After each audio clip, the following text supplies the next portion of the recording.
Muy buenas tardes, bienvenidos y bienvenidas a esta charla gratuita. ¿Por qué importa cuánta corrupción tiene Costa Rica?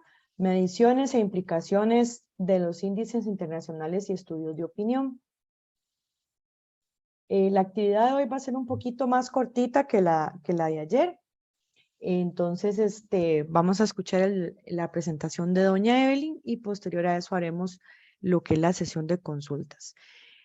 Bueno, como lo han podido ver, hoy estamos en actividad, de la fecha de hoy. Para la próxima semana vamos a tener un par de charlas adicionales. Después del el 25 de octubre vamos a tener 3 y finalizamos el 31 de octubre con lo que son puertas giratorias. Así que cordialmente invitados para que nos acompañen.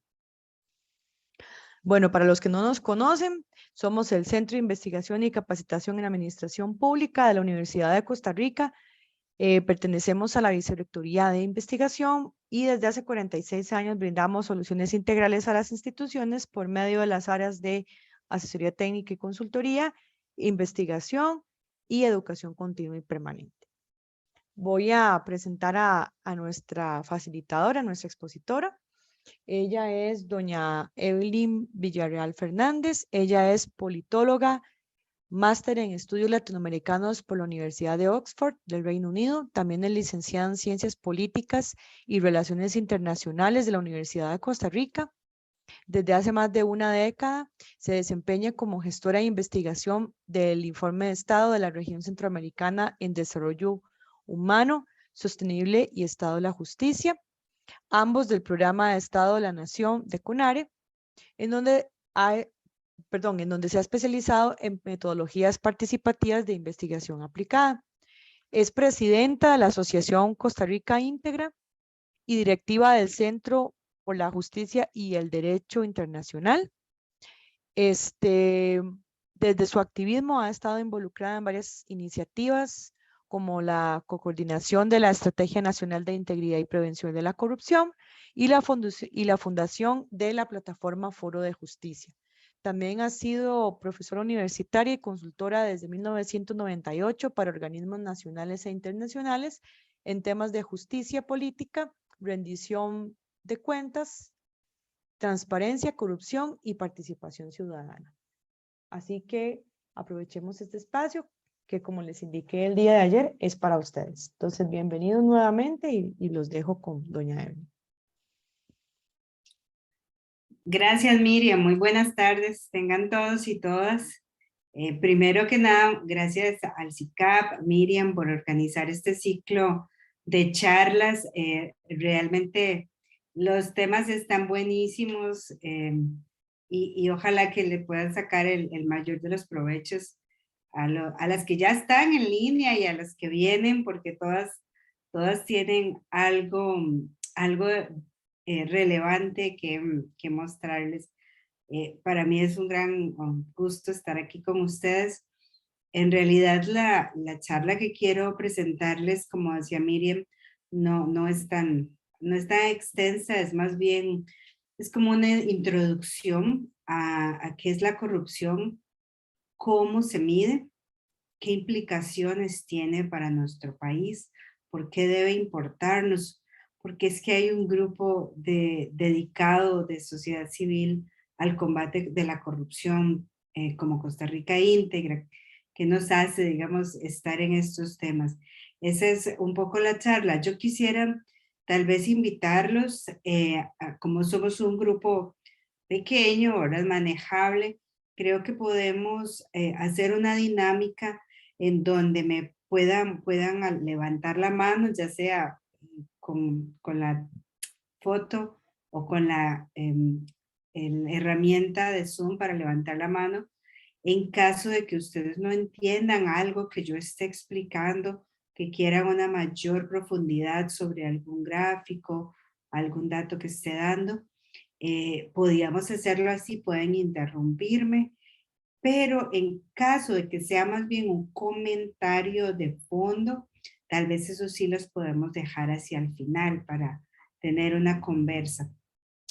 Entonces, dudas puntuales me pueden interrumpir y levantar la mano, y comentarios ya más de fondo los dejamos hacia el final de la presentación. Entonces voy a compartir mi pantalla. Espérenme un segundito.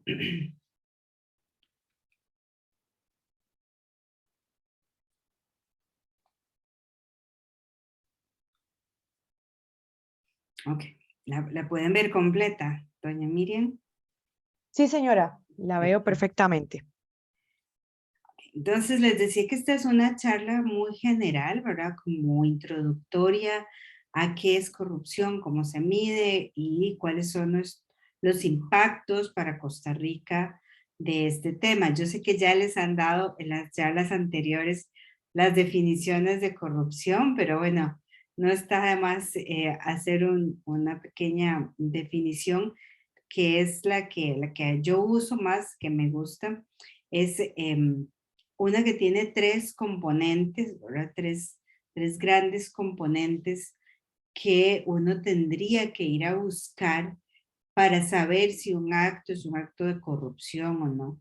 Primero es un abuso del poder, de una competencia encomendada. Hay un abuso de esa competencia o de ese poder que nos encomendaron, ya sea como funcionarios públicos o como funcionarios del sector privado.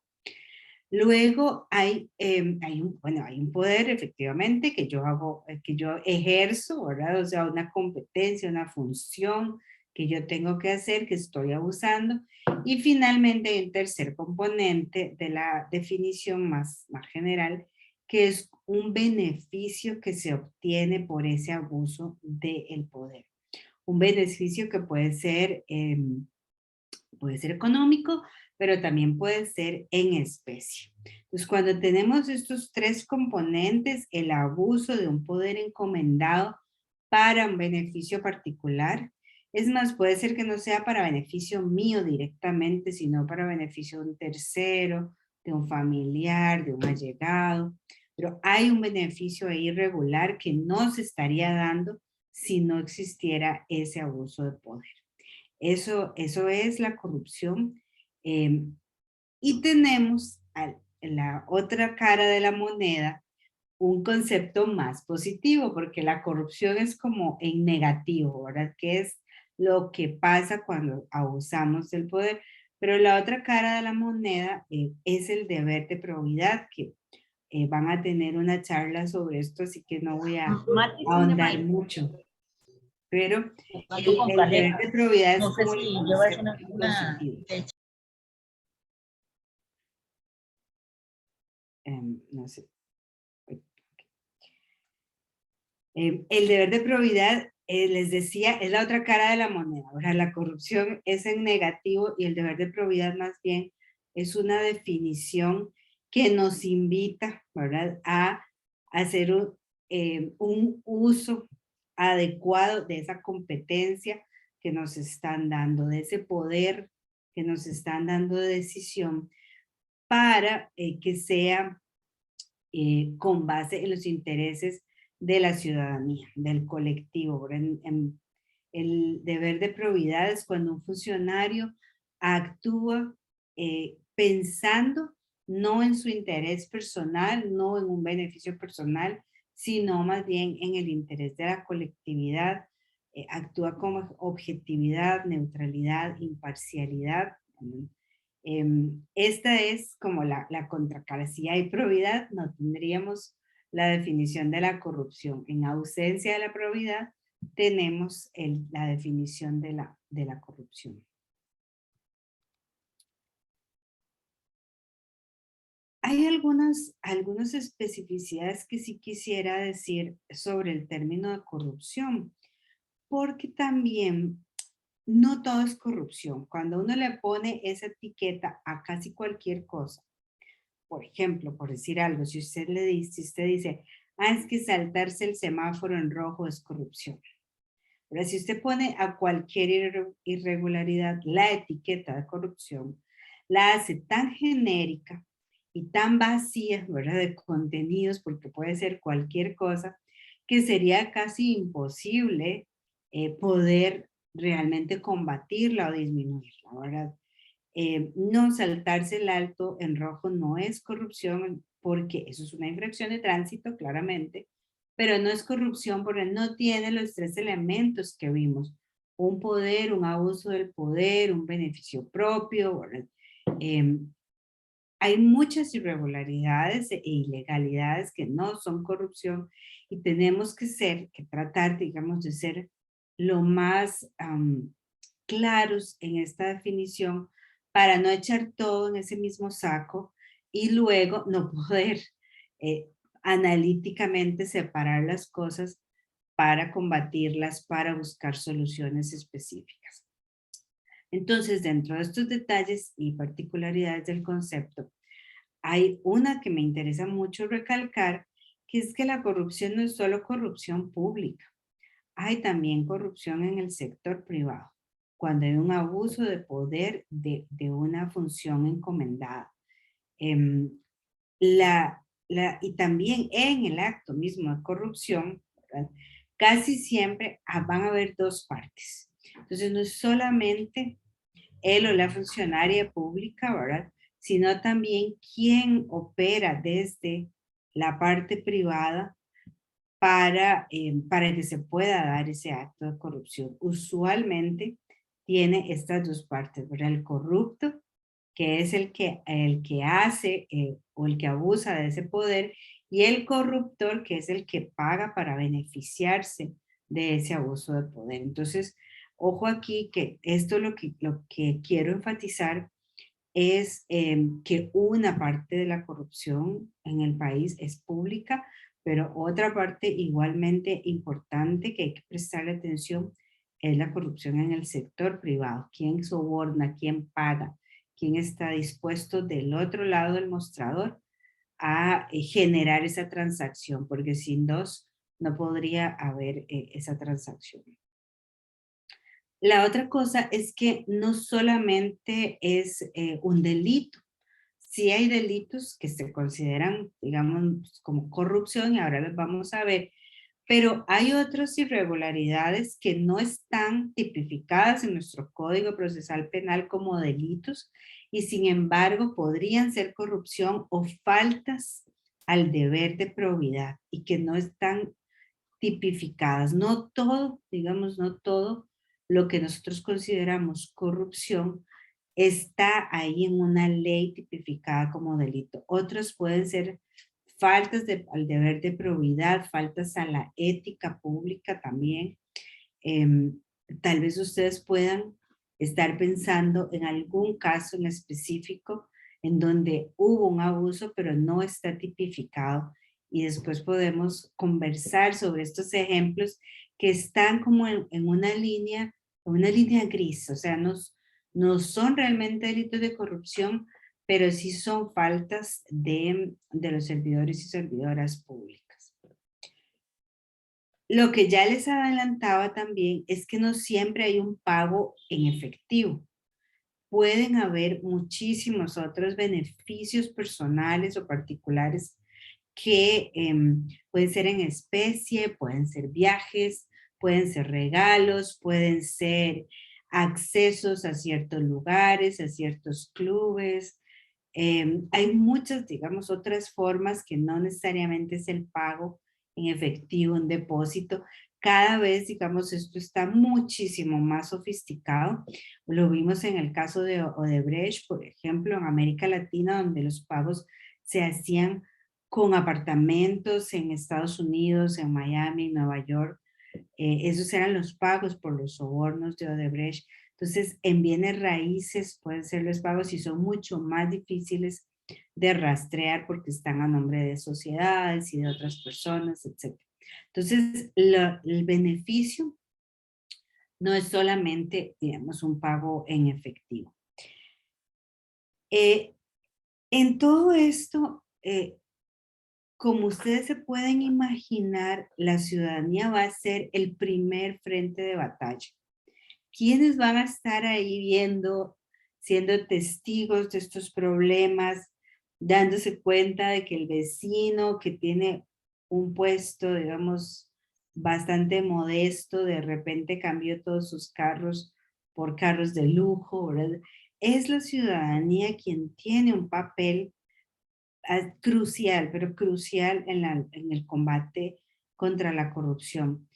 En dos sentidos que vamos a desarrollar después, pero muy proactivamente diciendo que no a los sobornos, no prestándose, no brincándose la fila, no brincándose los requisitos, pero en otro sentido también más reactivo de estar vigilante, ¿verdad? De qué está pasando y denunciar.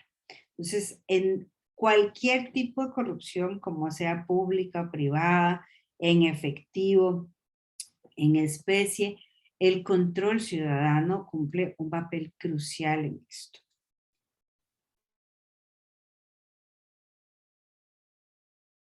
En la ley de corrupción, hay corrupción pública, privada, también por el tamaño de la corrupción. Uno puede decir que hay corrupción pequeña o micro. ¿Cuál sería una corrupción pequeña o micro?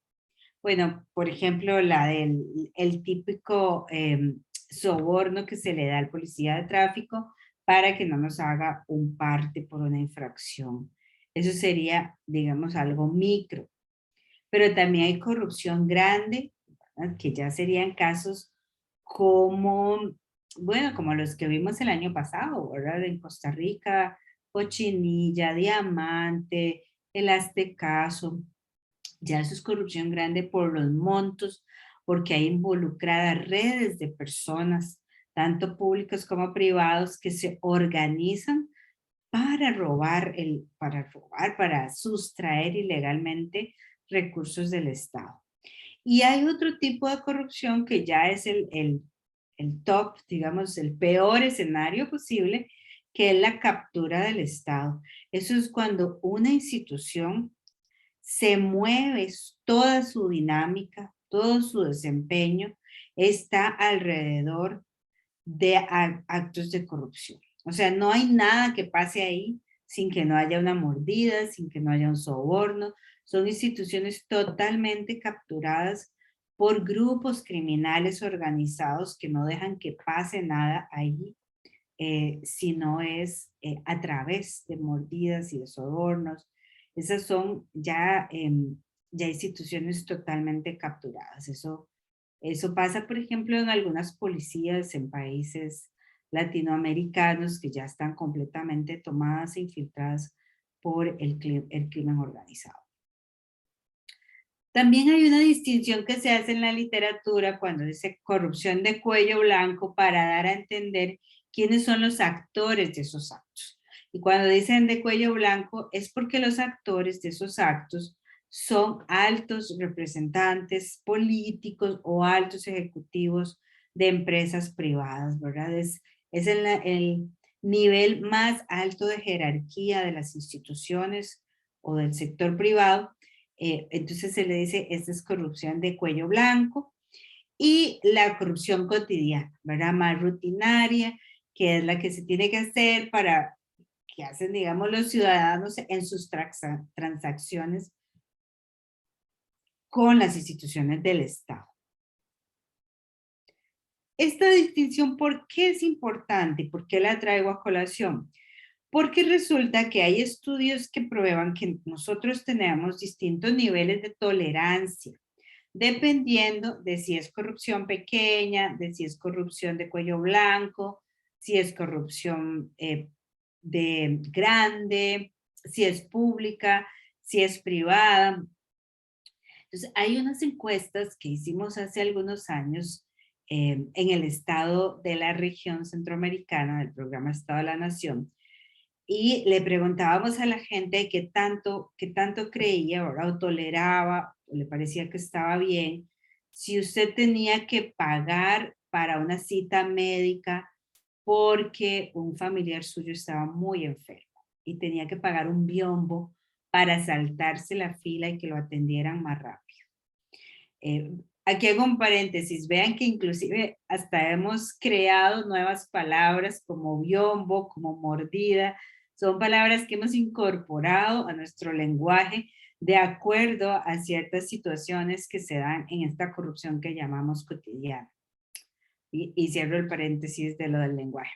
Entonces, la gente decía que cuando era corrupción cotidiana, cómo pagar un biombo porque alguien está enfermo, cómo pagar una matrícula para una escuela para que aceptaran a los niños en esa escuela específica,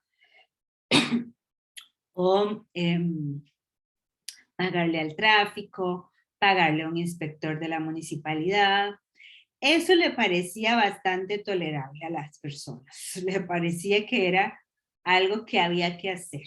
Digamos que no había mucha escapatoria y lo toleraban bastante bien. En cambio, tenían mucho menos tolerancia por la corrupción grande y de cuello blanco. Cuando eran los otros los que lo hacían, sobre todo los otros en puestos jerárquicos más altos y con muchísimo dinero, ¿verdad?, en juego, en las transacciones, eso tenía cero tolerancia por parte de la gente y era, digamos, era muy mal recibido. Entonces ven ustedes aquí que hay culturalmente hasta una aceptación de ciertas conductas corruptas. Cuando soy yo, cuando lo tengo que hacer yo, no me parece que sea corrupción. Cuando lo hace alguien más, sobre todo alguien de estamentos más altos, ahí sí lo condeno enérgicamente.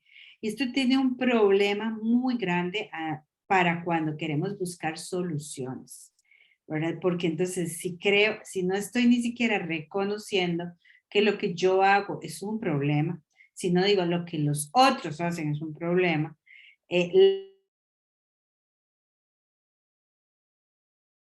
como dicen los terapeutas, primero hay que darse cuenta de que tiene un problema para luego poder solucionarlo, ¿verdad? Y aquí si estamos negando que es un problema, luego es más difícil que actuemos sobre él. Claro está que lo que más conocemos, ¿verdad?, son los tipos que están ya definidos penalmente como delitos y que se relacionan con actos de corrupción. Quiero llamar la atención que no hay ningún delito que se llame corrupción, ¿verdad? O sea, no, corrupción no es un delito per se, es una etiqueta o como una sombrilla a la cual uno puede relacionarle algunos tipos de delitos que están en el Código Procesal Penal. En nuestro país, los 5 delitos más importantes en cuanto a delitos de deberes contra la función pública, que son los más cercanos a la tipología de corrupción, son el peculado, que es básicamente un robo de recursos, ¿verdad?, de las instituciones públicas, el incumplimiento de deberes, cuando dejo de hacer algo, ¿verdad?, o hago algo que no me correspondía hacer, la concusión, el tráfico de influencias y el cohecho propio. La concusión es pedir una mordida. Cuando, digamos, el tráfico le dice, deme tanto para irme a tomar un café, ¿verdad? Eso es concusión, estoy pidiendo una mordida al usuario. El tráfico de influencias es cuando yo hago algo para beneficiar a un allegado. Digamos, por ejemplo, que en un banco yo le exima de algunos requisitos a alguna persona para darle un crédito, porque es allegado, porque lo quiero favorecer, eso es tráfico de influencias. El cohecho propio, ¿verdad?, que es recibir un pago por lo que hago que no me corresponde. Esas son como las 5 más frecuentes conductas tipificadas que uno podría relacionar con corrupción. Hay muchos más, hay más de 40 delitos, tanto en el Código Procesal Penal como en la Ley de Enriquecimiento Ilícito, donde ustedes podrían relacionar actos de corrupción, pero se usan muy poco. En realidad los más frecuentes son estos 5 que pueden ver en la pantalla. Ahora bien, ¿cuáles son las implicaciones? Porque es importante tener claro qué es corrupción, cuáles delitos, qué tipos hay. justamente por las implicaciones que tiene. Es muy difícil a veces explicarle a una persona por qué el caso de Cochinilla, que fue allá entre unas empresas grandes, en el MOP, le afecta directamente su calidad de vida. A veces es difícil hacer esta conexión entre mi calidad de vida y los casos grandes de corrupción que pasan y que a veces los sentimos muy lejanos. Es por eso que nos cuesta también aceptar que es un problema país, ¿verdad? O que es un problema que tiene una consecuencia directa para nuestras vidas. Lo vemos muy cercano a estas implicaciones. Yo quisiera ser aquí súper enfática diciendo que al final, por una serie de impactos que tiene la corrupción, es uno de los mayores obstáculos que tenemos en el país para el desarrollo humano. La corrupción, primero que nada, nos trae un factor de inequidad en el acceso a servicios públicos. Es decir, el que puede pagar el biombo tiene la cirugía a tiempo, ¿verdad? O el que puede pagar la matrícula o el que puede pagar la licencia, se brinca la fila. Entonces, ahí genera inmediatamente una inequidad en el acceso a los servicios públicos porque el que va a tener recursos va a tener más acceso a los beneficios y a los servicios del Estado que deberían ser igual en calidad, en cobertura para todos nosotros. Tiene una afectación directa a los derechos humanos. Piensen en cualquier derecho humano, salud, el derecho al agua, por ejemplo, para contarles algo muy específico, el derecho humano al agua está muy relacionado con actos de corrupción en los proveedores, específicamente en aquellos proveedores comunitarios que tienen muy pocos controles sobre a quienes les dan una paja de agua y a quienes no, a quién benefician, a qué vecino le dicen que no, a qué vecino le dicen que sí. Y ahí empieza a jugar una serie de transacciones irregulares. O el derecho humano de acceso a la justicia corrupta que esté aliada con la persona contra la que ustedes tienen la denuncia, que la compró o lo compró, afecta directamente mi derecho humano de acceso a una justicia pronta y cumplida e igual para todos. Entonces, en el momento en que haya un acto de corrupción, va a haber probablemente al final de la ruta un derecho humano violentado. En términos más económicos, la corrupción tiene impactos y esto ya se ha visto, digamos, esto tiene mucha prueba estadística de literatura. En países más corruptos hay menos inversión extranjera directa, se pierde la competitividad empresarial, porque ya las empresas no están compitiendo por quién es el mejor proveedor, el más eficiente, el que tiene el mejor producto. No, están compitiendo por quién da el mejor soborno. Pero entonces se pierde por completo, digamos, el principio de competencia legítima, de competencia limpia. Ya voy a darle la palabra a alguien que me levantó un momentito, voy a terminar nada más esta idea. Y hay una consecuencia más política, de que hemos visto consecuencias sociales, económicas y una consecuencia más política que tiene que ver con el descontento. Genera un enorme descontento de la ciudadanía hacia las instituciones, que les resta, por supuesto, credibilidad, legitimidad. Vean en el caso, digamos, del Poder Judicial, cuando estuvo involucrado en el 2017 en el caso del cementazo, ese año el Poder Judicial disminuyó la credibilidad ciudadana en casi 10 puntos. Y al final de cuentas, personas que no creen en sus instituciones, ni siquiera en el Poder Judicial, que es el árbitro de la sociedad, el que pone las reglas, el más importante pilar de la democracia, van perdiendo también confianza en el sistema democrático como una forma de arreglar y de organizarnos en la colectividad. Entonces, está también bastante probado estadísticamente que las personas que han sido víctimas de actos de corrupción o testigos de actos de corrupción tienen mucho menor aprecio y apoyo hacia regímenes democráticos. Entonces vean que tiene, digamos, tiene consecuencias sociales que nos afectan directamente, consecuencias económicas que afectan el ambiente o el clima de negocios y consecuencias políticas que también van a debilitar nuestro Estado de Derecho y nuestra democracia. Laura, por favor, adelante. Sí, buenas noches. ¿Me escuchan? Sí, perfecto. Sí, gracias. Bueno, excelente la información. Y para que no se me olvide, tengo una consulta en cuanto a vamos a ver, a los elementos que configuran un caso de corrupción. Tengo muy claro los que usted menciona, que son 3.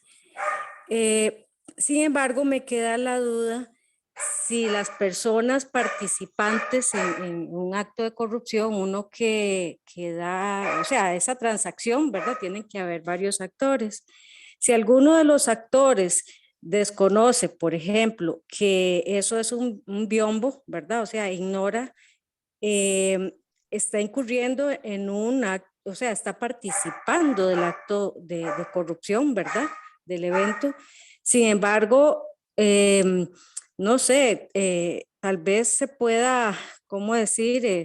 Neutralizar o minimizar o qué sé yo, qué nombre ponerle, ¿verdad? Si la persona, pues, más bien fue víctima y con la necesidad de que tener un resultado favorable para satisfacer una necesidad, incurre en esta actuación. No sé si me explico, doña Evelyn. Sí, perfectamente, Laura, perfectamente. Eso era lo que yo decía, bueno, un poquito relacionado con lo que yo decía, la tolerancia que tenemos para ciertos actos, ¿verdad? Que decimos, bueno, es que me vi obligado, ¿verdad? Pues, o sea, es muy humano, digamos, estaba enfermo a mi mamá o mi papá y necesitaba una cirugía y tuve que pagar, ¿verdad? En cuyo caso, digamos, yo diría que es todavía más grave porque es una situación humana de vida o muerte en la que hay un profesional de la salud aprovechándose de esa situación, ¿verdad? Pero bueno, yo creo que si la persona, digamos, en sí no sabe, la persona que está en la situación, de fijo el profesional de salud, médico, médica que esté ahí, y no solo él, es que, digamos, para hacer una cirugía de un biombo, de una cirugía fantasma, que le llaman, necesita mucho personal, necesita enfermeros, necesita el anestesiólogo, necesita la enfermera de cirugía, o sea, hay mucha gente involucrada. Funcionarios públicos. Entonces, si digamos hay una parte que no la sabe, por lo menos la parte de los funcionarios públicos, sí, no podrían, nadie puede decir que desconoce la ley, eso no es digamos, usted no puede decir que mató a alguien y no sabía que eso era un delito, igual lo van a meter a la cárcel, ¿verdad? No puede alegar desconocimiento de la ley nadie, pero en este caso yo haría, digamos, como el peso de la responsabilidad en el personal de salud, ¿verdad? Que está aprovechándose claramente de una situación en donde uno está desesperado generalmente cuando tiene a alguien enfermo, ¿verdad? Y se está aprovechando de eso. Es cierto, y usted tiene razón en algo, la gente no conoce muy bien cuáles son actos de corrupción. Y hay una falta de educación muy grande desde la escuela. Incluso desde la escuela debería de promoverse muchísimo más un conocimiento de qué es algo bueno, qué es algo malo, A mí me pasó hace poquito, por ejemplo, para contarles que un vecino me dijo, ¿me puedes ayudar? Es que estoy pidiendo trabajo en X institución y yo sé que vos tenés amigos ahí, ¿me puedes ayudar? Entonces yo le dije, mire, lo que usted me está pidiendo, bueno, ya yo le expliqué lo más amablemente que podía a mi vecino, lo que usted me está pidiendo es un delito. Si yo hago eso, si yo le ayudo a usted a entrar en esa institución, estoy cometiendo un delito que se llama tráfico de influencias. Estoy poniendo a mis amigos también que trabajan ahí en un peligro enorme. Ellos, yo, todos nos podríamos quedar sin trabajo por ese pequeño acto de ayudarte a conseguir un puesto. Y él no lo sabía y bueno, digamos, esto pues, se puso muy apenado, pero sí es cierto, esas cosas, digamos, buscar palancas, buscar allegados, es muy propio, digamos, es como bastante común y resulta que eso es un tráfico de influencias o por lo menos un conflicto de interés, digamos, muy claro que podría existir ahí. Entonces, sí tiene razón usted en que hay mucha gente que desconoce, pero yo sí creo que entonces ahí la responsabilidad, como lo hice yo, digamos, en ese momento, decirle, mire, es que lo que me está pidiendo está contra la ley, me está poniendo... Es esa formación. Así es como más o menos lo veo yo en el caso que usted mencionaba. Muy bien, muchas gracias. Sí, me queda claro que no es tal vez igual de reprochable para el funcionario que tiene conocimiento, ¿verdad?, de sus limitaciones u obligaciones, que de la persona que las ignora, ¿verdad? Entonces, tal vez se atenúa la falta, por llamarlo de alguna manera, para con la persona que tiene ese desconocimiento, ¿verdad? Solamente como una idea que me quedó. No, muchas gracias, Laura. Sí, muy amable, gracias. Más bien, ya, vamos a pasar a otro tema que ahora es más bien cuánta corrupción hay.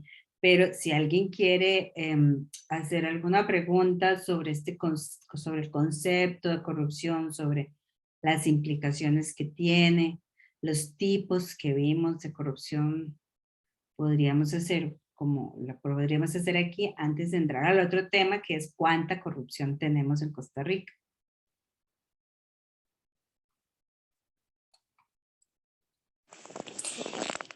Yo tengo otra, no sé si tal vez un comentario de nuevo, doña Evelyn. Por favor, sí, adelante.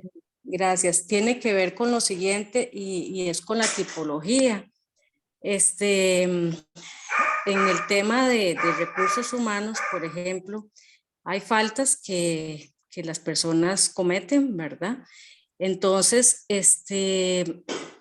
está bien claro, qué sé yo, en el código de trabajo, cuáles son las faltas, ¿verdad?, que existen y que darían lugar a una apertura de un procedimiento ordinario disciplinario, ¿ok?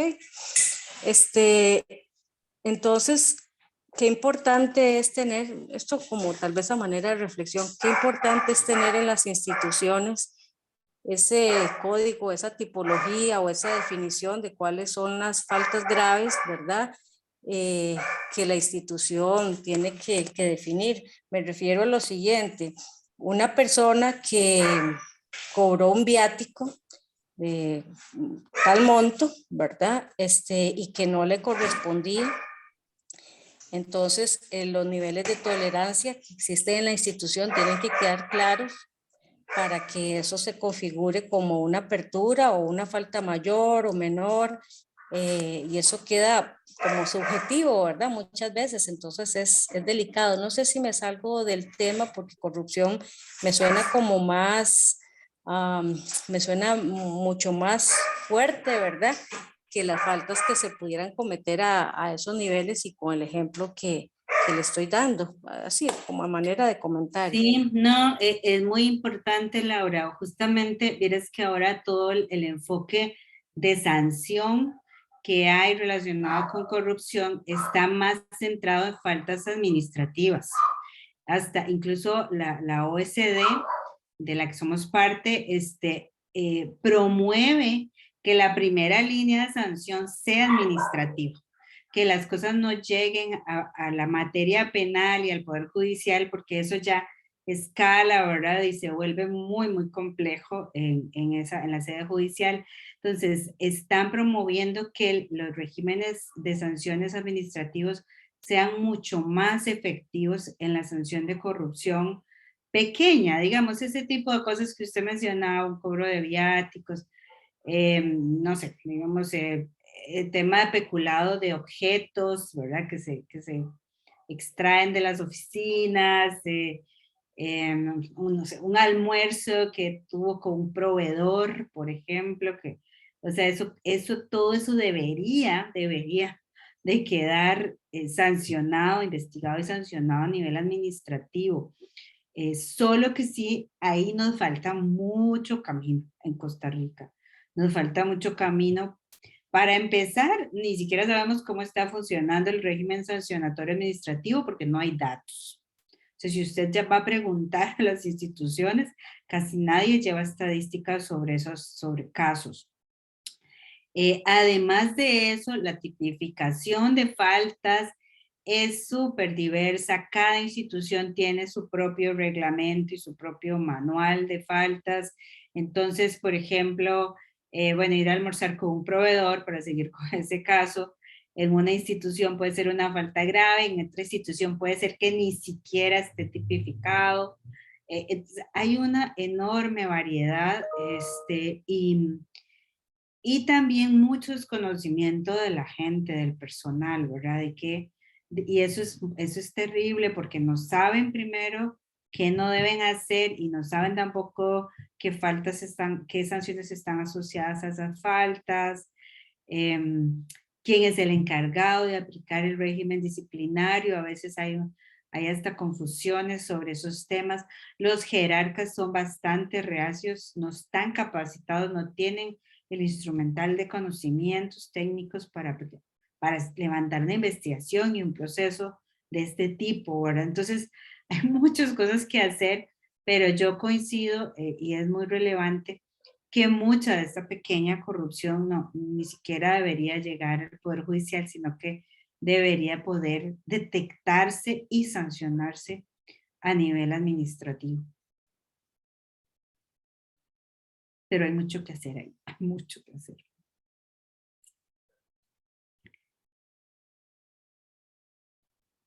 Bueno, voy a seguir tal vez con la parte más de... a ver.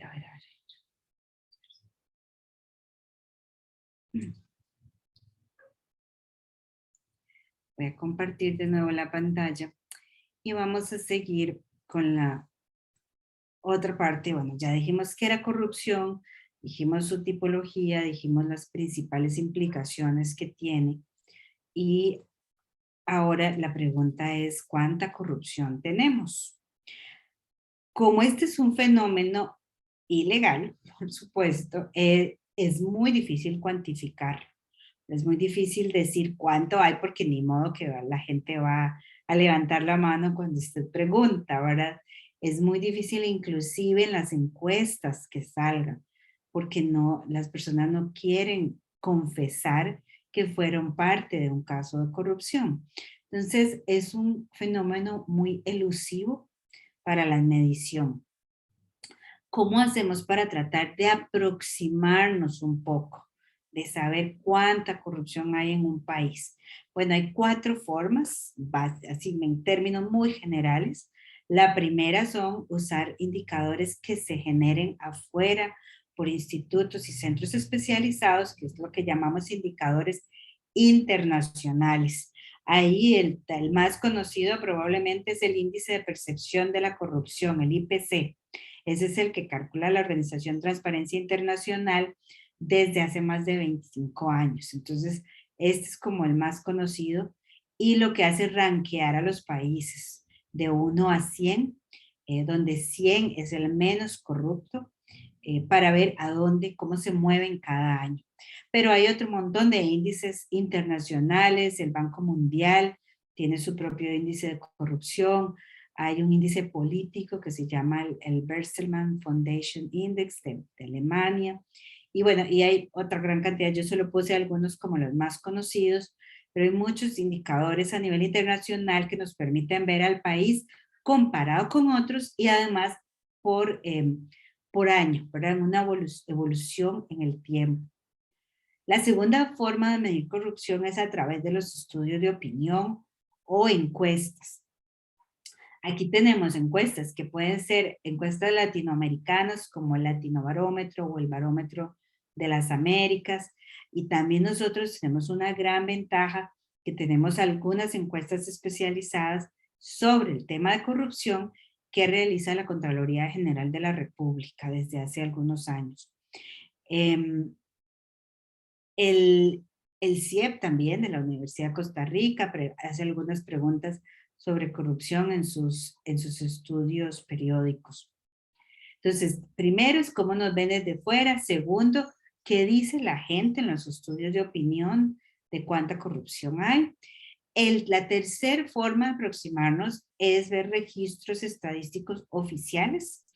Entonces, ahí tendríamos que ir a ver cuántas denuncias llegan a la Fiscalía Anticorrupción, a la FAPTA, o cuántas denuncias llegan a la Contraloría General de la República, que son sancionadas, cuántos casos sanciona el Poder Judicial, cuántas sentencias condenatorias sobre estos delitos tenemos. Todos estos son registros administrativos que nos permiten aproximarnos, ojo, no medir exactamente, pero sí tener alguna idea de si está creciendo o no, o cómo vamos, ¿verdad? Y finalmente, tal vez la parte más rica, pero más difícil de hacer, son estudios a profundidad que nos permitan ver en ciertas áreas qué está pasando exactamente, cuáles son las causas de corrupción, cuáles son los riesgos. Creo que una de las charlas fue dedicada justamente a la identificación de riesgos, ¿verdad? Esos son estudios a profundidad. Pues lo más es lo más fiable, ¿verdad? Sería lo más desagregado y específico que pudiéramos tener, pero a la vez es lo más difícil de hacer también. Son usualmente muy costosos y requieren personal muy especializado. Pero estas son como las 4 cosas. ¿Qué sería lo ideal? Bueno, lo ideal es cruzar las 4 fuentes para tener un panorama más completo. Entonces yo veo por un lado la mirada internacional, la otra parte es qué dice la gente, lo cruzo con registros estadísticos oficiales y con estudios a profundidad. Esas 4 cosas unidas me darían un muy buen panorama de cómo está un país, o cómo está un sector de la administración pública, o cómo está una institución específica, ¿verdad? Eso sería el mundo ideal. Pero usualmente tenemos información incompleta, tenemos uno y otro no, o a veces un año uno sí y otro no. Entonces, ahí es cuando empezamos a tener más dificultades de aproximarnos a cuánta corrupción hay. ¿Qué nos dice si vemos cada uno de estos 4 para Costa Rica? ¿Qué nos dicen sobre cuánta corrupción tenemos? Bueno, si lo vemos desde el lado de los índices internacionales, Costa Rica va a estar ubicada en un lugar intermedio en la lista de países a nivel mundial. Es un lugar ahí entre 50, 60, ¿verdad? No está ni tan bien como los mejores países, como los nórdicos o los europeos, o como en América Latina, Chile o Uruguay, pero tampoco estamos tan bajo como países vecinos como Honduras o Guatemala. Entonces, está ahí en un centro y ha estado ahí en ese centro por muchos años. Si ustedes ven la línea del índice de percepción de la corrupción desde el 2012, que es cuando se puede hacer de manera comparada, ven que es casi recta, ¿verdad? Casi horizontal, no nos movemos mucho, estamos ahí a nadadito de perro, ¿verdad? Digo yo, ¿verdad? Ahí vamos, pero no, ni nos subimos ni nos bajamos mucho, estamos bastante estancados en el largo plazo. También podríamos hacer una comparación con con las Américas, pues eso es todo el continente americano, en donde vemos que Costa Rica está aquí, es la flechita roja, bastante por debajo. Vean a Uruguay, por ejemplo, tiene 71, nosotros estamos en 56 en este caso, ¿verdad? Estamos bastante por debajo de los mejores países de América, de las Américas, ¿verdad? Otra forma de ver este índice, el IPC, es verlo por años, cómo ha ido evolucionando, sobre todo en los últimos años. Como les decía, el IPC es de 1 a 100. Nuestra meta sería tener un 100, como cuando uno está en la escuela, ¿verdad? Sacarse el 100 en el examen. Y sin embargo, en los últimos años no hemos pasado de los 50. Estamos ahí en esa decena de los 50 sin pasar. El último que tenemos fue lanzado en enero de este año. Ahora en enero próximo tenemos que actualizar este indicador. El último que tenemos es 58. Es uno de los mejores que hemos tenido. Ve que el mejor ha sido 59, pero nunca en ningún caso hemos pasado de 60. O sea, no hemos pasado el examen todavía.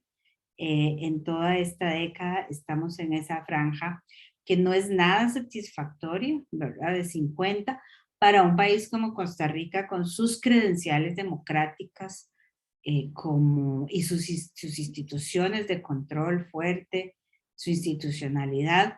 Este indicador, digamos, queda debiendo mucho con respecto a esos estándares que ya tenemos. No sé si hay alguien...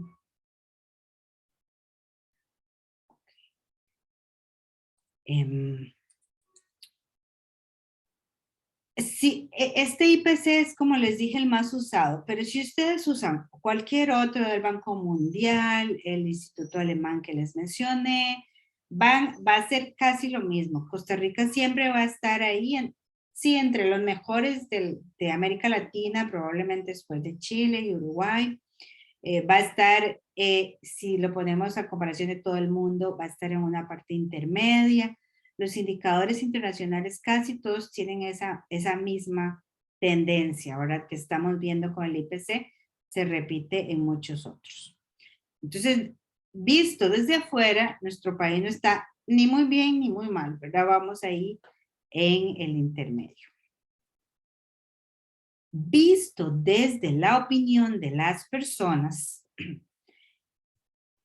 la corrupción aparece sistemáticamente como un problema para la mayoría de los encuestados, ¿verdad? Este, por ejemplo, es un gráfico que nos muestra también cómo fluctúa esta opinión de cuánto la corrupción es un problema dependiendo de algunos escándalos importantes.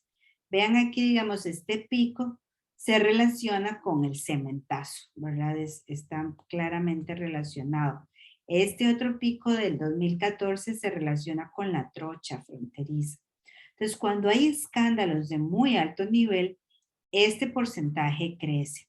Pero siempre, siempre la corrupción está entre los principales problemas del país. Incluso a veces, vean por ejemplo en este de noviembre del 2021, por encima del desempleo, que es el problema tal vez más importante, y la corrupción a veces le gana el desempleo en cuanto a cuál es el problema más importante del país según las personas encuestadas. Este es del CIEP, el Barómetro Global de la Corrupción. Este fue una encuesta que se hizo específicamente para medir corrupción en todos los países de América Latina. Esta es la ficha de Costa Rica. Yo sé que no, tal vez no ven bien porque las letras están muy chiquitas, pero la parte más importante, ¿verdad? Es que casi la mitad de las personas dice que la corrupción está aumentando en Costa Rica. El 7% dice que pagó algún soborno en los últimos 12 meses.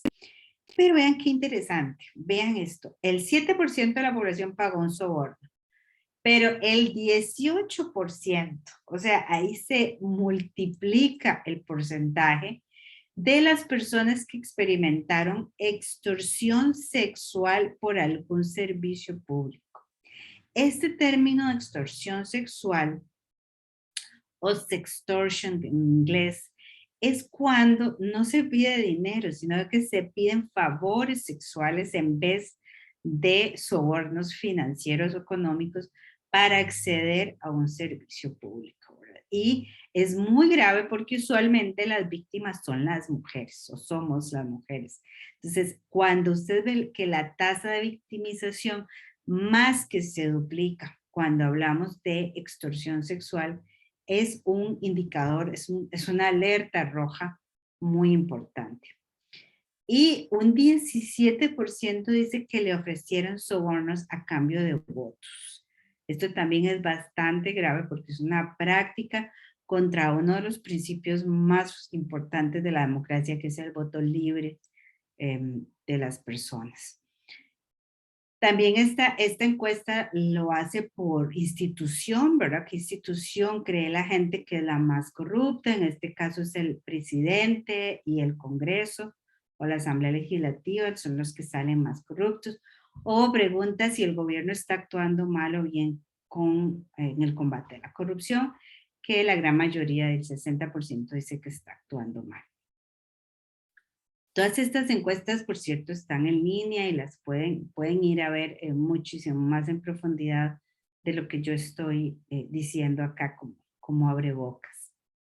Entonces, a ver, tal vez para esta segunda parte, esta segunda forma de medición de la corrupción, que es a través de encuestas, nos da un panorama un poquito menos alentador que los índices internacionales, porque ya nos ponen problemas más específicos sobre instituciones, sobre tipos de extorsión específicas que son un problema para Costa Rica. Entonces, ven que teníamos a Costa Rica como un término medio a nivel internacional, pero ya a nivel de encuestas parece que es mucho más grave porque las personas siempre lo ponen en algún punto como el principal problema del país y ya en ciertas áreas todavía se ve más fuerte el problema.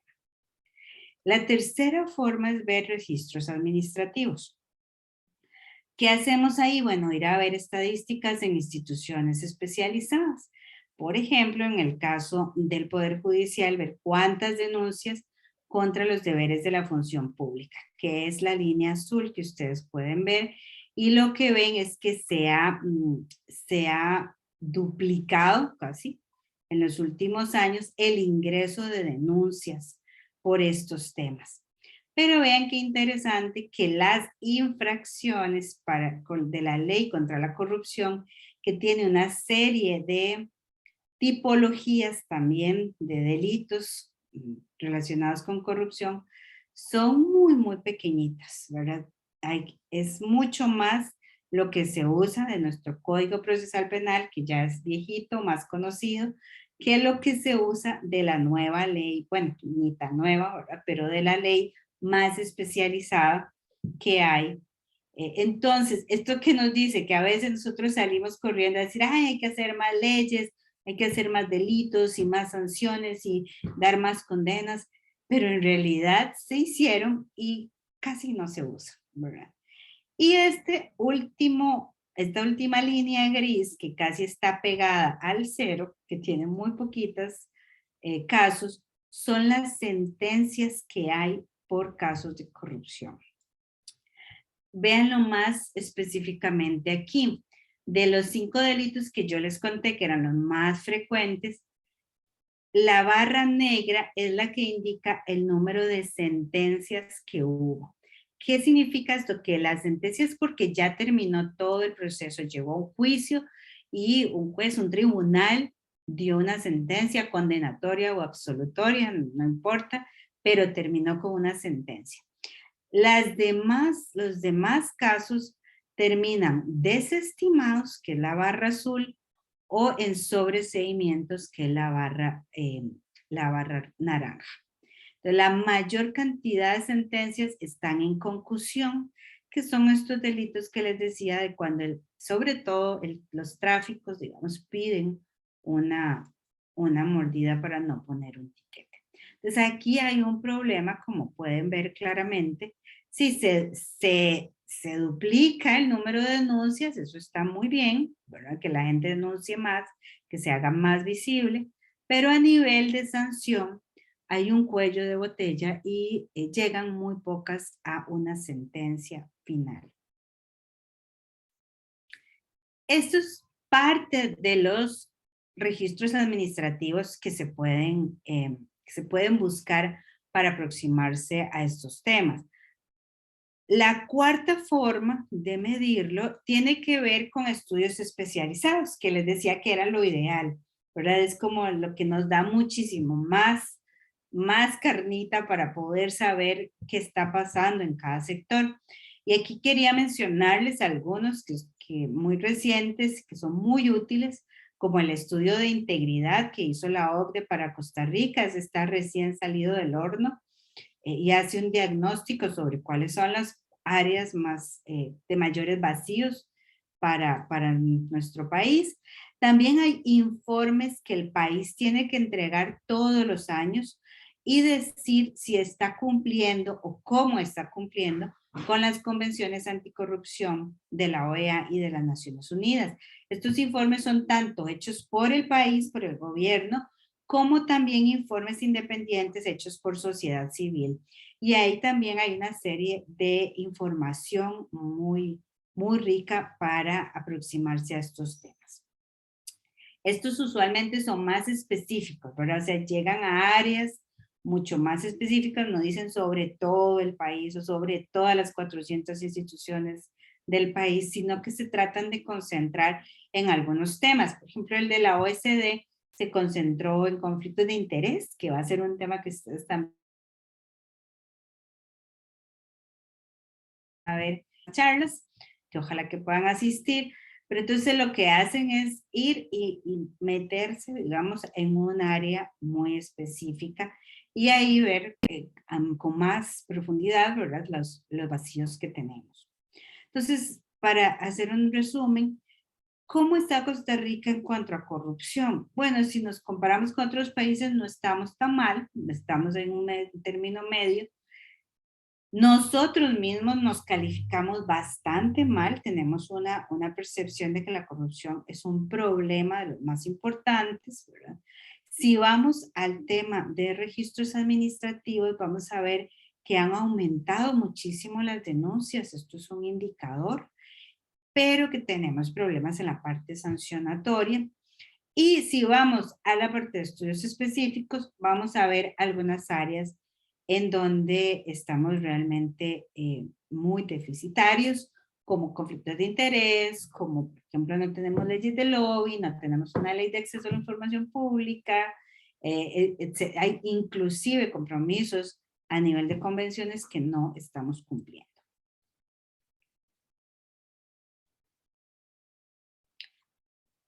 Y aquí en esta última parte de la exposición voy a contestar una pregunta que me pusieron en el chat, que es ¿cómo hacemos para prevenirla y combatirla, verdad? ¿Qué hacemos para que no suceda la corrupción? Bueno, aquí hay un círculo virtuoso, que llamo yo, que para combatir la corrupción, que tiene 4 pasos y los 4 están muy interrelacionados. Primero, la prevención, ¿verdad?, que es todo el tema educativo. ¿Cómo hacemos para que desde niños haya una cultura de legalidad, de no brincarse la fila, de no evadir requisitos, ¿verdad? Hay una parte preventiva de información, de que todas las personas sepan que es un delito, que es una falta, el deber de probidad. Esa es la parte preventiva. ¿Para qué? Para que ni siquiera ocurra un hecho de corrupción, que ni siquiera pase, que ni siquiera nos pase por la mente. Pero si no, sí pasa. Entonces viene la parte de detección, que sea un sistema que detecte esas irregularidades, que pueda perfectamente saber cuando algo está mal. Acá, como les decía, mucho tiene que ver con la ciudadanía, con una ciudadanía vigilante, pero también ahora hay muchos instrumentos, sobre todo tecnológicos, incluso hasta de inteligencia artificial, que nos permite rastrear en una gran cantidad de información y detectar patrones irregulares, ¿verdad? Entonces, tiene que haber un sistema preparado para detectar esas irregularidades e investigarlas, porque nada hago si las detecto y las guardo en un cajón, ¿verdad? Se investigan y finalmente terminan con una sanción. Esta sanción debe generar un aprendizaje, ¿verdad? Y un conocimiento, y qué está pasando y a dónde están las áreas más débiles. Intervengamos ahí preventivamente. Entonces vuelve a iniciar otra vez ese círculo virtuoso de combate a la corrupción. Y no puedo evitar mencionarles que una de nuestras herramientas más importantes, yo creo que es la primera herramienta de intervención pública que tenemos en el país, es la Estrategia Nacional de Integridad y Prevención de la Corrupción, la ENIP. Como ya dijo Miriam en mi introducción, tuve el gran gusto de ser la coordinadora de este esfuerzo. Es un esfuerzo muy horizontal en un grupo de trabajo de entidades públicas y privadas que elaboraron esta estrategia,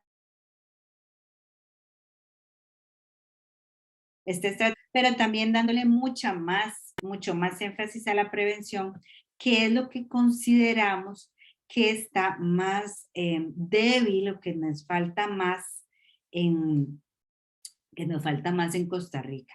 Esta estrategia tiene 5 grandes ejes, no se los puedo explicar en detalle todos, pero tiene un eje que tiene que ver con cómo mejorar la relación entre todo el sector institucional, incluso actores privados que se dedican a estos temas. No hay un sector realmente constituido para atender este tema. No hay un rector, por ejemplo. Entonces, esto dificulta mucho. Entonces, toda una parte de la estrategia pretende generar, ordenar, organizar ese sector. Otro tema tiene que ver con la gestión del talento humano, los nombramientos por idoneidad, la capacitación. Otro tema es la participación ciudadana y el control, la fiscalización. Un cuarto eje tiene que ver con la relación entre el sector público y el sector privado y los riesgos que aparecen en esa interacción, como por ejemplo el área de contratación administrativa, el área de puertas giratorias. Entonces está en el eje número 4. Y el eje número 5 es de acceso a la información, remisión de cuentas, transparencia. Cada uno de estos ejes está compuesto por objetivos específicos y cada objetivo tiene una actividad. En realidad, son 46 actividades. Lo que hace la ENIP es tratar de priorizar algunas de estas. No podemos hacer todo, pero bueno, en cuáles actividades podríamos tener un cambio, mover un poco la aguja de esos indicadores en el país. La ENIP se presentó a finales del año pasado y en este momento, bueno, estamos haciendo esfuerzos para que este gobierno inicie su implementación. Hay varios mecanismos en este círculo virtuoso. Pueden ser mecanismos comunitarios, nuestras juntas de educación, nuestras juntas de vecinos podrían convertirse en instrumentos de control y de fiscalización, de promoción de la ética también, si lo queremos ver en positivo, ¿verdad? A nivel casi que de barrio, con las instituciones y los actores que tienen más cercanos. En la municipalidad, las municipalidades son de los focos más importantes de casos de corrupción, por las debilidades institucionales que tienen, ¿verdad? Entonces son bastante vulnerables a cooptación. Ahí hay otra área importante de trabajo en cuanto a mecanismos de corrupción, utilizando lo que ya existe, por ejemplo, las comisiones de participación, utilizando la transparencia que tiene que haber en los consejos municipales, la rendición de cuentas, Hay muchas cosas que ya existen, no es que tienen que inventarse, sino que hay que formar de petición de cuentas. A nivel nacional, pues están las grandes instituciones Contralora, la Contraloría General de la República, la Fiscalía Anticorrupción, son entes llamados a hacer ese control y también a recibir quejas y denuncias de la ciudadanía. Sin duda, una ciudadanía más organizada en todos los temas. Piensa en el tema ambiental, por ejemplo. Organizaciones ambientalistas pueden perfectamente ser alarmas de irregularidades que estén pasando en el sector ambiental. O por decir algo, organizaciones de mujeres que también vigilantes puedan decir algo está pasando aquí con el presupuesto del INAMO, por ejemplo. Así que una sociedad civil muy empoderada también es uno de los elementos más importantes en la lucha contra la corrupción. Pero sin duda yo siempre insisto en un tema de ¿qué puedo hacer yo en mi metro cuadrado? Yo no me quiero meter en ONGs, no quiero poner, no me quiero ir a sentar a ver un consejo municipal, pero entonces, ¿qué puedo hacer desde mi metro cuadrado como ciudadana? Bueno, para empezar, decir que no a cualquier tipo de soborno, no prestarse para ninguna de estas irregularidades. Por ahí empieza nuestra responsabilidad. La otra es denunciar si nos damos cuenta, ¿verdad? Denunciar ante las autoridades correspondientes. Y la tercera es educar. Si nosotros tenemos acceso a esta información y la sabemos, hay que traspasarla, hay que transferirla a nuestro círculo. Ahora, mira, esto que estás haciendo es un acto de corrupción. Y empezar a educar a la gente con la que estamos. Mucho más si tenemos hijos o hijas creciendo, empezar a incorporarles ese chip de la integridad, ¿verdad? Y de la probidad desde muy pequeños. Eso es lo que puedo hacer yo desde mi metro cuadrado, sin esperar que todo el universo cambie a mi alrededor. Puedo hacer mi aporte muy individual. Para ver si hay, ok. Esta es la presentación que tenía preparada, tal vez para hacer un resumen muy grande. Creo que lo importante es tener una definición de corrupción que sea específica, que tenga sus componentes de el abuso del poder para un beneficio propio, para así no tener que generalizar de que todo es corrupción. Si podemos ubicar entonces actos, ya sea pequeños o grandes, ya sea de cuello blanco, cotidianos, que tengan esas características, es más fácil combatirlos, ¿verdad? Es más fácil identificarlos y buscarles una posible solución. Como vimos, Costa Rica no está tan mal si lo vemos a nivel internacional, sí se ve más crítico si lo vemos desde las lentes de la ciudadanía, que lo pone como el primer lugar, y todavía más crítico si vamos a algunas áreas muy específicas en donde realmente tenemos muchas deficiencias. Y luego tenemos que ver esas deficiencias y ese panorama que nos dicen las encuestas bastante negativo, cómo lo transformamos. Y ahí volvemos al círculo ese virtuoso de prevención, detección, investigación y sanción, que tienen múltiples herramientas que ya existen, no nos las tenemos que inventar, y que incluso podemos iniciar con nuestro metro cuadrado haciendo cambios a nuestro alrededor. Entonces, bueno, yo me quedaría por aquí. Tal vez aprovecho la pregunta de Laura para inaugurar el periodo de preguntas. Si alguien más quiere, puede hacerlo a viva voz o puede hacerlo por el chat también. Y decía Laura que cuál es la diferencia entre los países. Fíjese, Laura, que la principal diferencia entre los países no es que no haya corrupción, porque en todos los países hay corrupción, en todos, pero la principal diferencia entre ellos es cuán preparados están para que ese círculo virtuoso funcione, ¿verdad? Para que la prevención funcione, la detección. Entonces, en los países que salen siempre mejor en el índice de percepción de la corrupción, que son los nórdicos, Noruega, Dinamarca, Finlandia, no es que no haya corrupción, es que cuando hay corrupción, que es bastante localizada, se detecta y se sanciona. O sea, la posibilidad de que a usted lo agarren y lo sancionen es muy alta y la sanción es muy fuerte. Entonces, las personas no se la juegan, digamos, los empresarios no se la juegan, porque hay un efecto disuasorio de la sanción e inclusive de la sanción a nivel social, porque no toda la sanción es penal, ¿verdad? Puede haber una sanción económica tan fuerte que ni siquiera puede ser que no haya cárcel, pero que la sanción económica sea tan fuerte y la sanción social sea tan fuerte que genera un elemento disuasorio. Entonces, es muy divertido porque cuando, digamos, si usted pregunta en Noruega, ay, ¿tienen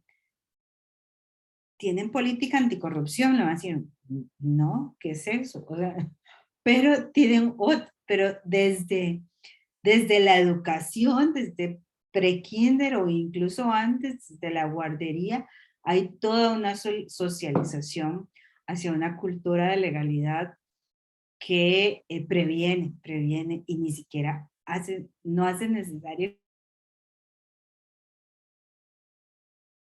política. O sea, creo que la diferencia es la preparación, el nivel de sanción que hay y de cultura de legalidad en la gente que no tolera esas cosas, ¿verdad? Que no tolera ni la más pequeña, ni siquiera montarse al tren sin pagar, ¿verdad? Eso no se tolera. Entonces, es casi como, o sea, como cuando usted bota alguna basura en la calle, por decir algo, que la gente lo vuelve a ver a uno muy feo. Eso es una sanción social, ¿verdad? Porque eso es inaceptable. Entonces, es esa reacción de tolerancia cero y de una institucionalidad con mecanismos sancionatorios, con dientes muy fuerte. Esa yo diría que es como la principal diferencia.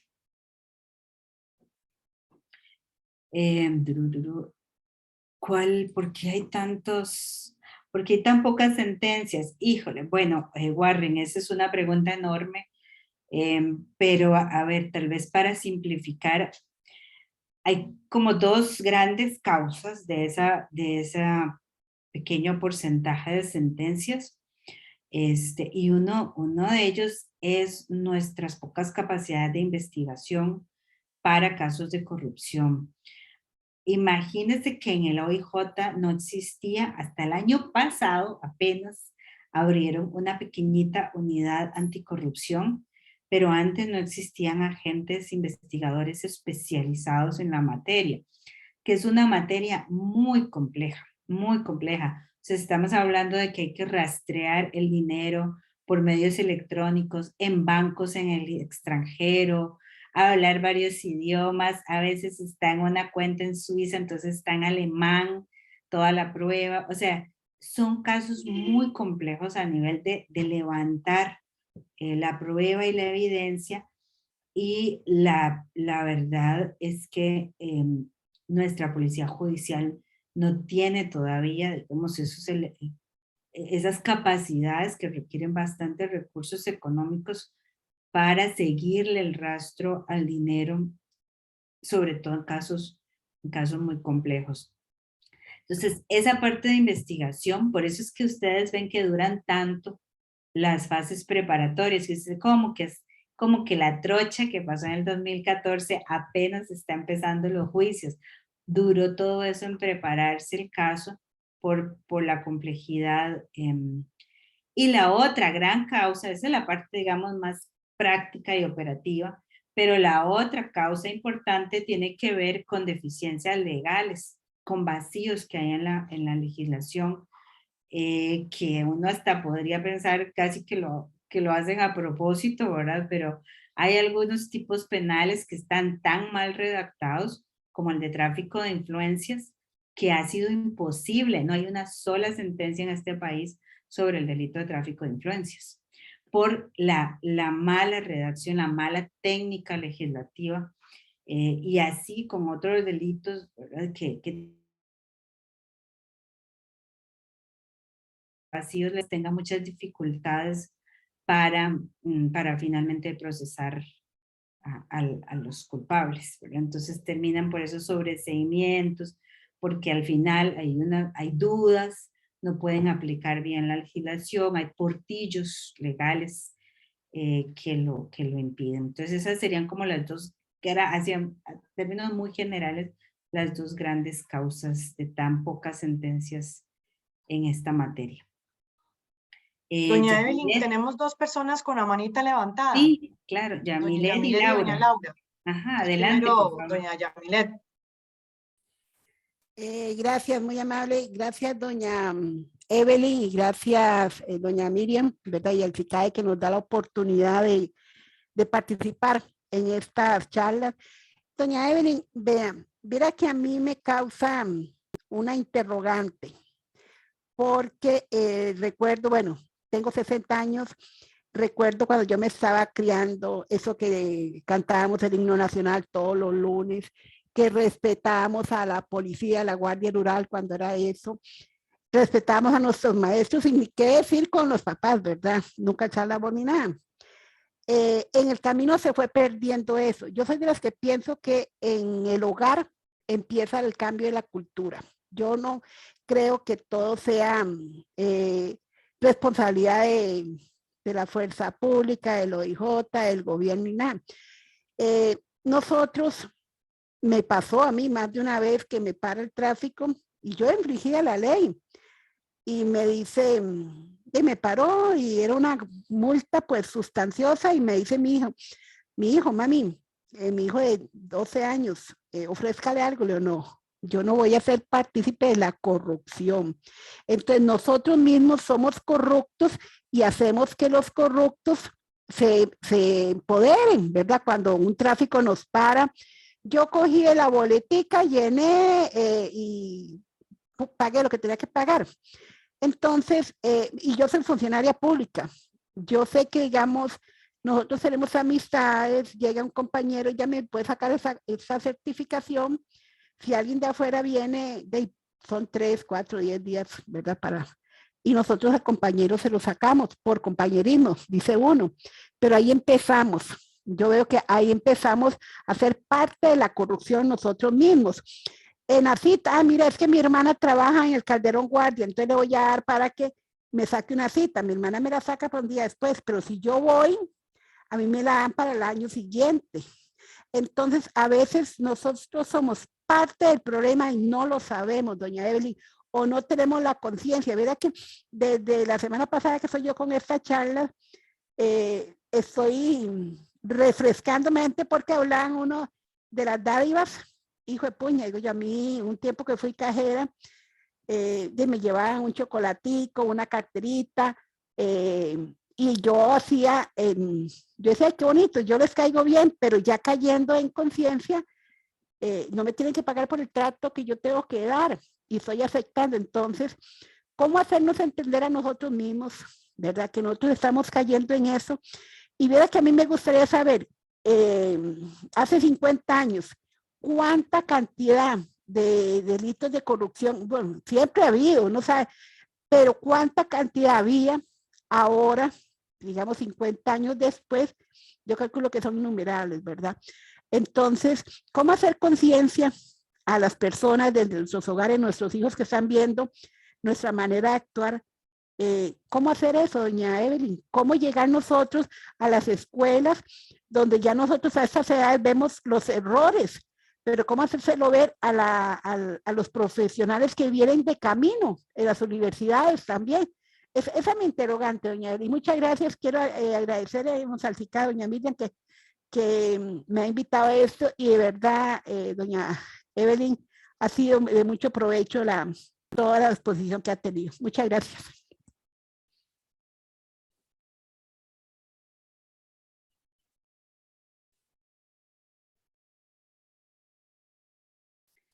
Si quiere, doña Laura, si quiere, haga las preguntas y después contesta a las dos. Muy bien, sí. Bueno, coincido con doña Yamilet en lo valioso de la información. y en el agradecimiento para con ustedes. Tengo la siguiente inquietud y me refiero al metro cuadrado que usted, doña Evelyn, indica. Y es que yo trasladando toda esta información para ver cómo se aplica en mi metro cuadrado, bueno, en el ámbito laboral específicamente, tengo como la duda si eso que usted menciona de que las sanciones son muy fuertes y hizo como una referencia de que con dientes, no sé, algo comentó así, si será que además del tema educativo, formativo, será necesario recrudecer ¿verdad? O hacer más fuertes las sanciones y desde algo como que una persona, como el caso que puse, que tomó unos viáticos que no le corresponden del almuerzo, si será que eso lo tomemos con un nivel de tolerancia, sin tolerancia, pues, ¿verdad? Entonces, ¿será que esas medidas nos podrían llevar a un mejor indicador, ¿verdad? Y bajar los índices de ilícitos, acometimiento, ¿verdad? De todo, corrupción y estas cosas, para que la cultura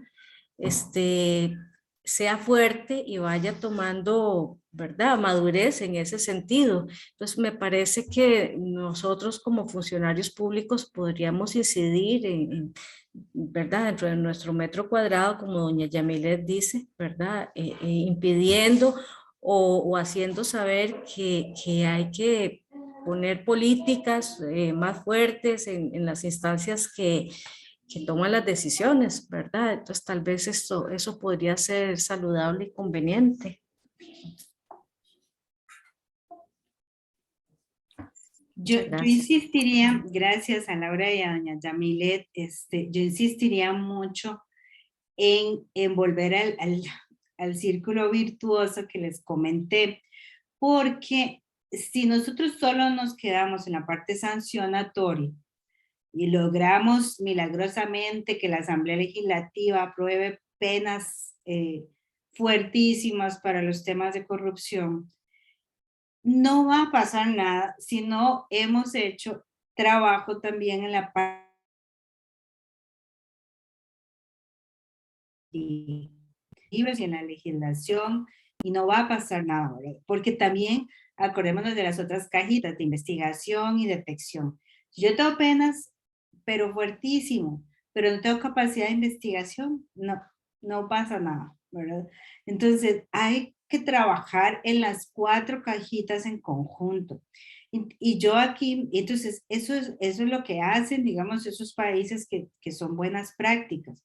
Trabajan en la parte preventiva muy fuerte, en educación desde la temprana edad y después todo el resto de la vida. Usted sigue llevando cursos de ética y sigue llevando ese reforzamiento de valores y de cultura de legalidad en la escuela, en el colegio, en la universidad, en los colegios profesionales, o sea, toda su vida sigue llevándolo, incluso fuera de la educación formal, a nivel de campañas publicitarias, formación para la ciudadanía en general, digamos, educación popular que llaman, tiene un componente muy fuerte de integridad y de probidad. Entonces, ellos invierten mucho ahí en prevención, pero a la par de eso, tienen leyes muy fuertes y sanciones muy fuertes. Entonces, si aún así, si a usted la educación le entró por aquí, le salió por aquí, aún así quiso, ¿verdad?, arriesgarse, su posibilidad de ser detectado y sancionado es muy alta y la sanción es muy alta. Y la sanción no solamente es cárcel, ¿verdad?, es prisión. Digamos, estos negocios ilícitos, lo que más les duele es que les quiten el dinero. Digamos, es la recuperación del dinero obtenido de forma ilegal o corrupta, donde es tocarles el bolsillo, ahí es donde más les duele, ¿verdad? Quitarles todos los bienes que fueron obtenidos por medios ilícitos o por acciones de corrupción. Y bueno, y sanciones económicas a las empresas, desinscribirlas. Bueno, hay una gama de acciones que no tienen que ser necesariamente de prisión y que les duele todavía muchísimo más a estos actores, porque son actores económicos al final de cuentas, ¿verdad? Entonces les duele mucho más cuando se les toca el bolsillo. Esto pasa mucho y yo digo que yo siempre pongo el ejemplo del tema del reciclaje. Si ustedes ven, y a doña Yamile también, para contestarle, que me decía hace muchos años, lo que pasa es que las cosas cambian mucho, ¿verdad? Y vean el tema del reciclaje. O sea, cuando yo estaba en la escuela, a mí nadie me enseñó nada de reciclaje. Y tirábamos la basura por la ventana del carro, ¿verdad? O sea, por la ventana del bus. La sociedad ha pasado por un cambio muy impresionante en cultura ambiental y de reciclaje y de basura, que ha tenido de todo. Ha tenido la parte educativa, porque las escuelas enseñan eso a los chicos desde muy pequeños, pero también ha tenido la parte legislativa y sancionatoria, porque te pueden cobrar una multa por tirar una basura en la calle. Entonces, y también hay campañas formativas. La empresa privada se ha metido también en el rollo del reciclaje. Es todo el ecosistema, digamos, que tenemos de país, la parte legal, la parte educativa, la parte de campañas, la parte del sector privado, el sector público, todo el mundo con el horizonte de que hay que reciclar. Y vean que aún así es un cambio lento, ¿verdad? No podemos decir todavía que estamos ya súper en reciclaje. Ha sido un cambio lento y paulatino, y tal vez hasta que las generaciones de los chicos ahora más jóvenes vayan creciendo, vamos a poder ver más avances. Eso igual, es un cambio cultural en temas de probidad, de integridad. Muchas cosas que antes veíamos, como decía doña Yamile, mira, sacame la cita, esto. Eso no se veía antes como corrupción. Pero todo cambia, los tiempos cambian, empiezan a definirse nuevos estándares de un Estado, de unas instituciones más profesionalizadas, más neutrales, más objetivas, en donde hay que empezar a cambiar algunas cosas que hacíamos antes, como tirar la basura por la ventana, y que ahora ya es absolutamente inaceptable y puede tener una sanción. Ese es el cambio cultural por el que tenemos que apostar, ¿verdad? Un poco de todo en las 4 cajitas. Seguir invirtiendo también en nuestros órganos de detección. Es muy importante que la Contraloría General de la República se fortalezca. Hay muchas áreas de mejora en esas instituciones, en la Fiscalía Anticorrupción, en el OIJ. Entonces, hay que seguir invirtiendo. No podemos solo centrarnos en una sola cosa. Así pongamos más penas de prisión, las otras 3 cosas no funcionan, ahí no va a funcionar. Entonces este círculo virtuoso.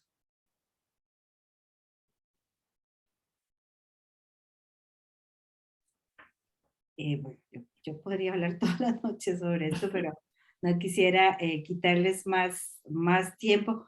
Voy a poner mi correo electrónico ahí en el chat por si alguien tiene alguna inquietud más específica o necesita alguna información. Pues con mucho gusto. Doña Evelyn, muchísimas gracias por este espacio muy interesante. Agradezco a la gente también por acompañarnos.